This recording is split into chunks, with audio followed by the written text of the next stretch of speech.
I am Martha Williams. As I sat in my rocking chair by the window, I gazed at the marigolds blooming in the garden. These flowers were a favorite of my grandson Tommy, whom we lost 5 years ago. Each time the yellow petals sway in the wind, vivid memories of that day come flooding back. Grandma, look! This flower is like the sun. Tommy's voice seemed to echo in my ears. His innocent smile, those big round eyes, and the soft touch of his hair, everything feels as fresh as if it were yesterday. My son Michael, his wife Jennifer, and 5-year-old Tommy lived in Maplewood, the next town over. Every weekend, they would visit my house without fail, cherishing our family time together. Michael would man the barbecue grill in the backyard, Jennifer would prepare salads in the kitchen, and I would bake my special apple pie. Tommy always followed me around, his eyes full of curiosity. "Grandma, teach me how to make it next time," Tommy would say, and I'd smile and nod. "Of course, we'll make it together when you're a bit older." Those happy days changed completely after that day. On July 15, 2018, Michael and Tommy went on a father-son hiking trip to Delaware Water Gap National Recreation Area in New Jersey, but they never returned. At first, we thought they had just gotten lost. Their car was found in the trailhead parking lot, and rangers and local police began searching. Jennifer and I visited the ranger station almost daily. "They'll be fine," I kept telling Jennifer with a trembling voice. But deep down, anxiety was swirling. On the 4th day of the search, news came that the search had been temporarily suspended due to bad weather. That night, Jennifer and I prayed together at the local St. Joseph's Church. "God, please keep them safe," our prayers echoed in the quiet church. However, as days passed, hope gradually faded. The search area expanded, even using helicopters and drones, but no trace of Michael and Tommy was found. 2 weeks after the search began, the rangers' report to us was the worst possible outcome. "I'm sorry. We found Michael's wallet and part of Tommy's stuffed animal in a deep ravine. Given the weather conditions and terrain in this area." The ranger's words trailed off. I felt my world silently crumbling. Jennifer collapsed in my arms. The next few days felt like a nightmare. The police officially ended the search, declaring Michael and Tommy missing, presumed dead.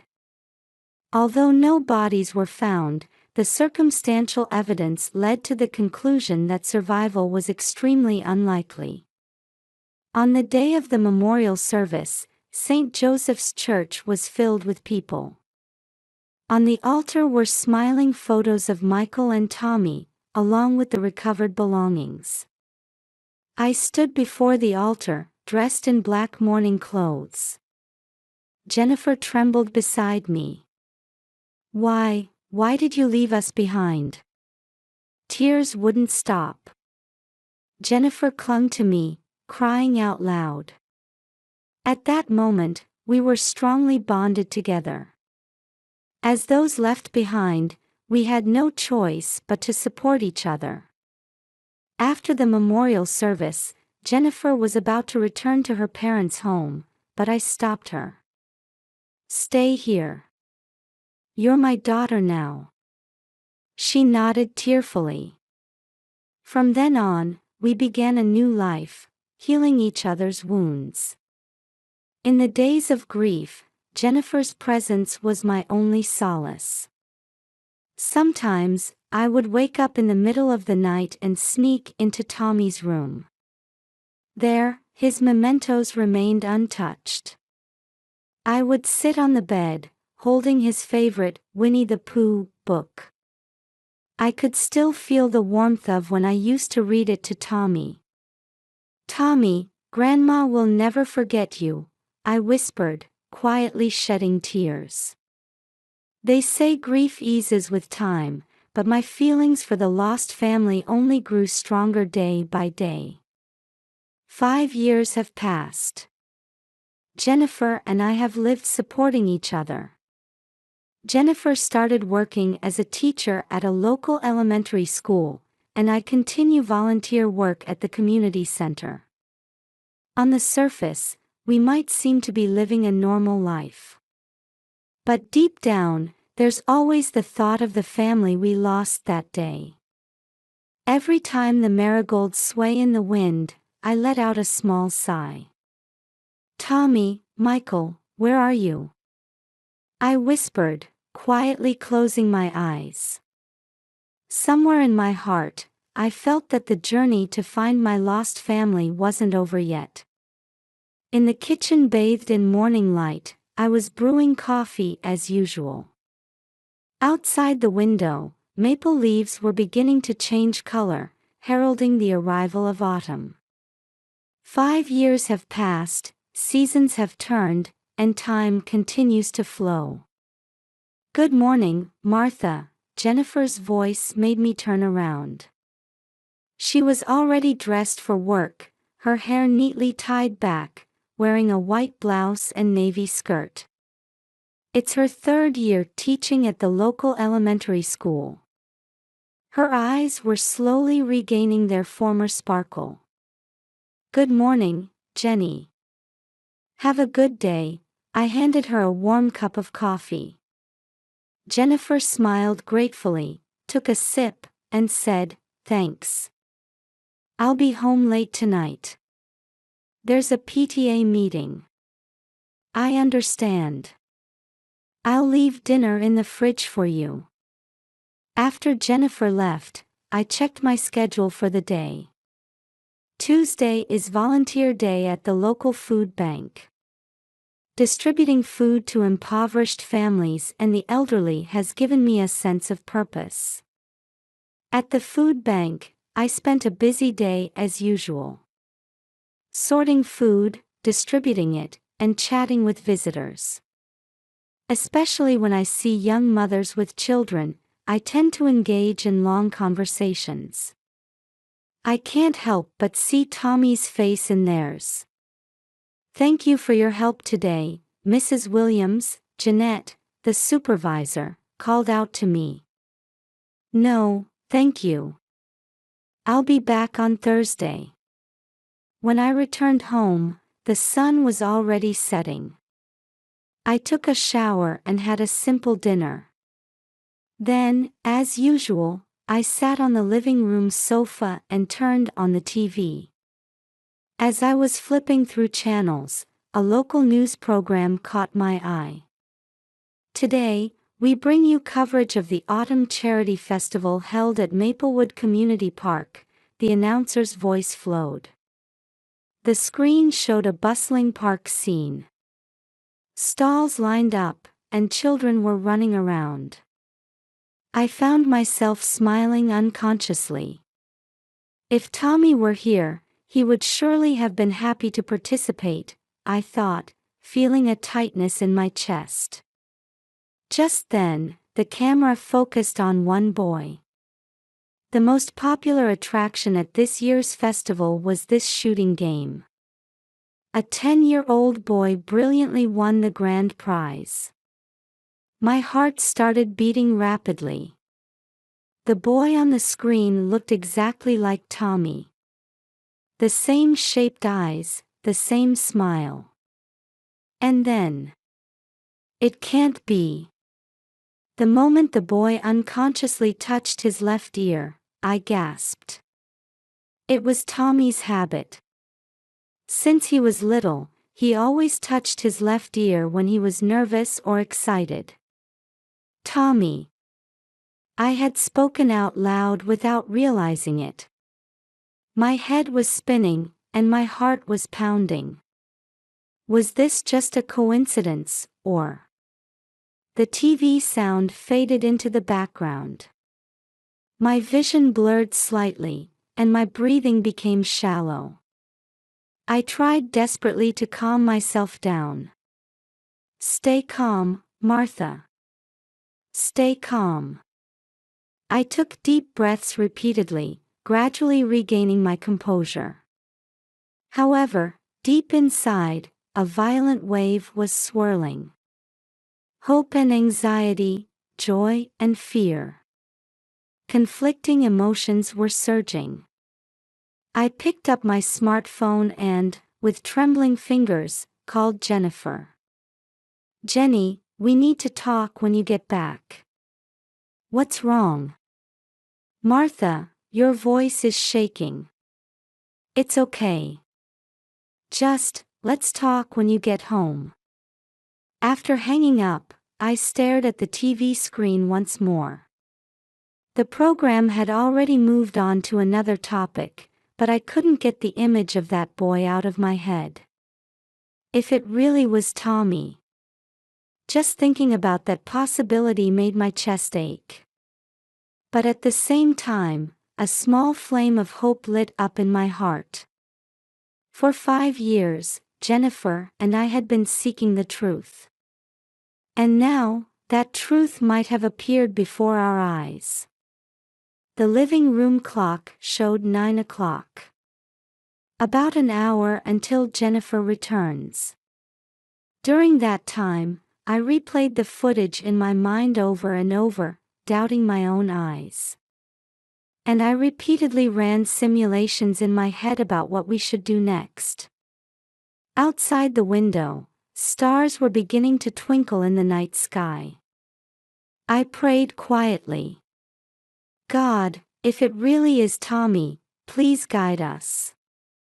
Jennifer returned home just after 10 p.m. As she entered the doorway, looking tired, I called out to her quietly. "Jenny, sit down. We need to talk." Seeing my expression, Jennifer immediately tensed up. After she sat on the living room sofa, I explained in detail about the TV program I had seen last night. About the boy who looked just like Tommy, and his characteristic gesture of touching his ear. "Martha."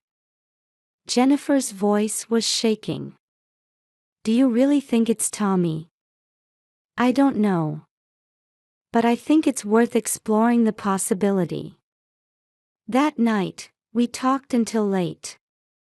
Amidst a mix of anger, sadness, and anticipation for a reunion, we discussed how to face this situation. "We should think about Tommy," I said quietly. "What's best for him?" Jennifer nodded, wiping away tears. "Yes, you're right. But I can't forgive Michael." "I understand," I put my arm around her shoulders. "But meeting Tommy is our first priority." The next morning, we began preparing for our trip to New Hampshire. As we packed clothes into our suitcases, various emotions washed over us. Filling in the 5-year gap won't be easy. But we have no choice but to move forward, step by step. Outside the window, the autumn sunlight was shining brightly. Like the beginning of a new season, our lives were about to enter a new chapter. Amidst a mix of anxiety and anticipation, we took a deep breath, preparing for the journey ahead. A cold autumn wind greeted us as we arrived in the small town in New Hampshire. Trees with changing leaves colored the streets, creating a peaceful atmosphere. However, my and Jennifer's hearts were filled with tension over what was about to unfold. Following Sarah Morrison's instructions, we decided to wait at a town cafe first. Sipping coffee while looking out onto the street through the window. And then, at the promised time, we saw them coming. Michael looked a bit older, but it was definitely him. The woman named Sarah walked beside him, and then, it was Tommy. At 10 years old, he looked different from the 5-year-old in my memory, but the shape of his eyes and the way he walked were undoubtedly his. I heard Jennifer gasp. Tommy. As they entered the cafe, I felt as if the air had frozen. Michael stopped in his tracks when he saw us, his face changing color. Mom. Jenny. His voice was trembling. Tommy looked confused, standing as if hiding behind Michael. I stood up and slowly approached them. Michael, you owe us an explanation. As tension mounted, we sat down at the table. Sarah Morrison was also present, watching over the situation. Michael took a deep sigh and began to speak. I'm sorry. I'll explain everything. He talked about his debts and gambling addiction, his affair with Sarah, and his decision to start a new life. But I couldn't leave Tommy behind. Jennifer was shaking with anger. You ruined our lives. We cried every day for 5 years. Tommy looked confused, alternately looking at the faces of his parents. Michael bowed his head. I know I can't make up for it. But... I interrupted him. Tommy, do you remember me? I'm your grandma. Tommy tilted his head. I'm not sure, but it feels familiar somehow. At those words, tears welled up in my eyes. Jennifer was the same. Tommy, I'm your real mother, Jennifer spoke gently. Confusion and curiosity flickered in Tommy's eyes. Sarah quietly spoke up. Tommy, for the past 5 years, we've been lying to you. But that was wrong. You have the right to know the truth. Over the next few hours, we talked, shedding tears and anger, and gradually seeking a path to reconciliation. Tommy seemed to be slowly regaining memories of his real family. I remember Grandma's apple pie. Tommy suddenly said. My heart leaped. Michael and Sarah acknowledged the gravity of their actions and showed their readiness to take legal responsibility. We'll turn ourselves in to the police. And we'll do whatever we can to make amends. Jennifer's expression was complex, but I could feel her anger gradually subsiding. Tommy, what do you want to do? I asked gently.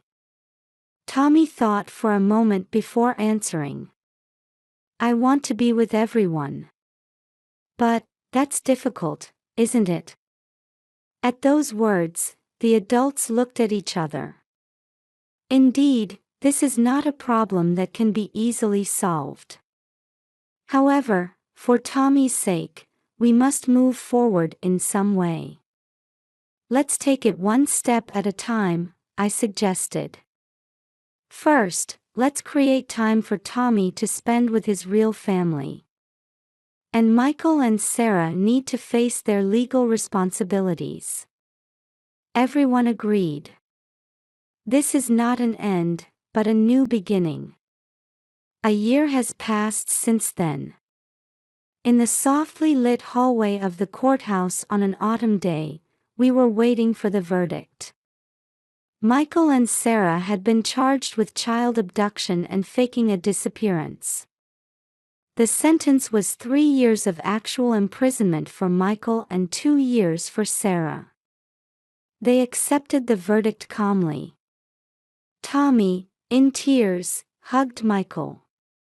Dad, do your best. Jennifer watched this scene with a complex expression. I could sense anger and sympathy conflicting within her. After the sentencing, we began a new life as a family. Jennifer was granted custody of Tommy, and I moved in to live with them. Once a week, Tommy visits Michael and Sarah in prison. At first, it was awkward, but gradually it became part of our routine. Tommy slowly began to regain memories of his real family. One day, he suddenly said to me, "Grandma, I remember. We used to make cookies together." At those words, I couldn't help but shed tears. Jennifer was attending counseling, facing her emotions. She gradually regained her smile and built a new relationship with Tommy. Our family started gathering for dinner every Sunday.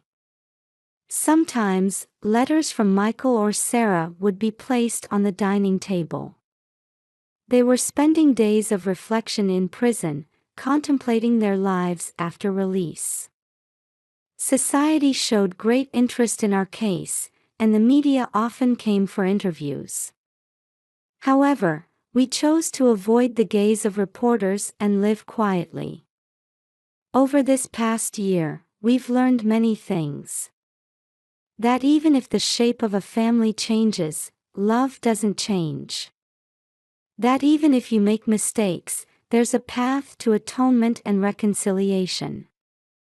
And above all, how important the truth is. Tommy now enjoys school with his friends and has joined a baseball team. Every time I see his smile, I feel that overcoming this ordeal was worth it. Family bonds can sometimes seem on the verge of breaking. But they can be repaired and made even stronger. Our story has only just begun. We intend to continue walking forward with love and understanding.